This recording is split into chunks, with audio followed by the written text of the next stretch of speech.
Okay, you've taken the challenge, you prayed boldly, but it doesn't seem like anything's happening. Now what? Jesus was emphatic that we should pray boldly and with expectation. And as we saw in the last episode, he also designated a role for us to play. We play a piece. We're a component in his purpose and in his process. And so for God's purpose to move forward and his will to be fulfilled, we have a role to play.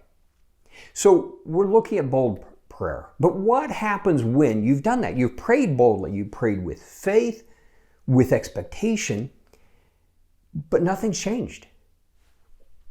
We don't see the results, or we don't see the results we expected. Now what? And this is when we begin to question.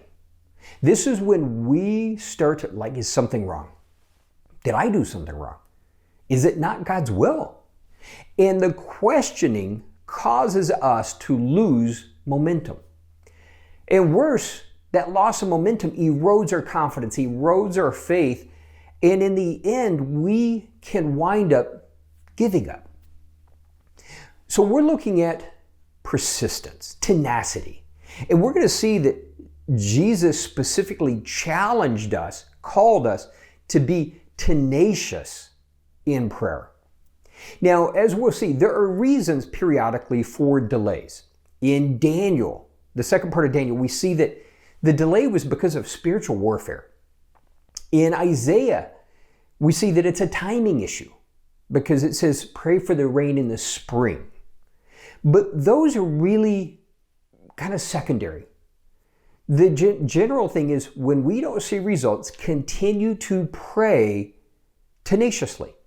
Now, on a side note, coming back to God's will, I said in an upcoming episode, very soon, we're going to look at understanding God's will as it plays into this. And I'm going to give you a litmus test I use that I think is ironclad for knowing when it's not God's will. But set that aside and let's just focus on what Jesus told us about being tenacious. So in Luke chapter 11, Jesus told a parable. And in the parable, you and I, we go to a neighbor. There's a need. Now, in the parable, it's bread for a guest. And you go, and in this case, it was at midnight. And you go to a neighbor with a need. And the neighbor is reluctant to take action on your behalf. Now, they have numerous excuses. It's late, the door's locked, kids are in bed. But frankly, those are just excuses, not valid reasons. And what does Jesus say? Not because you're a friend, but because of your importunity, because of your persistence. Not because of your friendship, but because of your importunity, he will act. He'll give you everything you need. Now, here's what's interesting. It doesn't say, so here's a neighbor who's reluctant. It doesn't say he'll just give you a bit. He'll give you everything you need. Recognize God is not reluctant to act on our behalf. In fact, Andrew Murray, who is somebody I really admire, this guy was a South African pastor over 100 years ago. This guy understood prayer. And one of the things he says is, sometimes the delay is God is maturing us. He's strengthening us. Or as I call it, he's growing us into the heroes of the faith. So God is never reluctant to answer our prayer. So we don't take that from the parable. That's not the lesson. God is not the reluctant neighbor. But what does it say? That word importunity, when you look that up, what does it mean? Shameless persistence. Jesus is challenging you and I in prayer to shameless persistence. It's not saying politely, oh Lord, if it's your will, would you? No.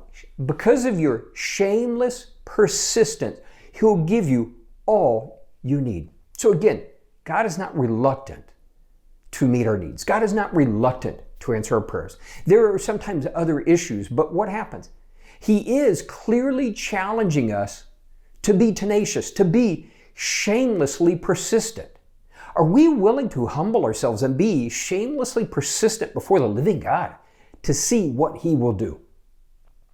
I think this is just an absolute bold challenge has been thrown down to you and I.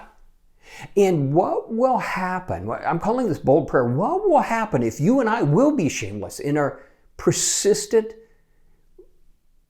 presenting needs, not just for us, for the world, before the living God? What will happen? And why is this important? Remember in the last episode, I talked about our role. Well, in 1 Kings 18, this is a story that I think really explains both our role and the need for persistence perfectly. So 1 Kings 18, there's a drought. And God says to Elijah, tell the king, I am sending rain. So Elijah goes to tell the king. It would seem like the job is done. But no. So God has said he's going to do something. What does Elijah do? Elijah goes and prays.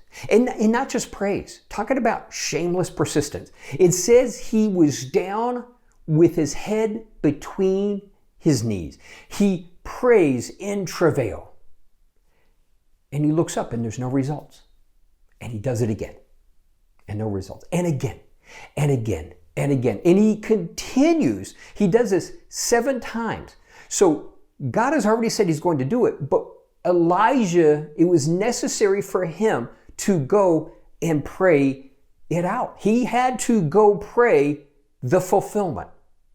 Even though God said he was about to do it, he wanted to do it. Elijah's role was to pray it into existence. And Elijah travailed in prayer 7 times until he finally saw a hint, a glimmer, a cloud the size of a man's fist. When he saw the results beginning to happen, then he could relax his prayer. But until then, he continued, and it would appear he was willing to continue as long as it took in persistent prayer, in tenacious, shameless persistence, until God's will, which had been declared, was fulfilled.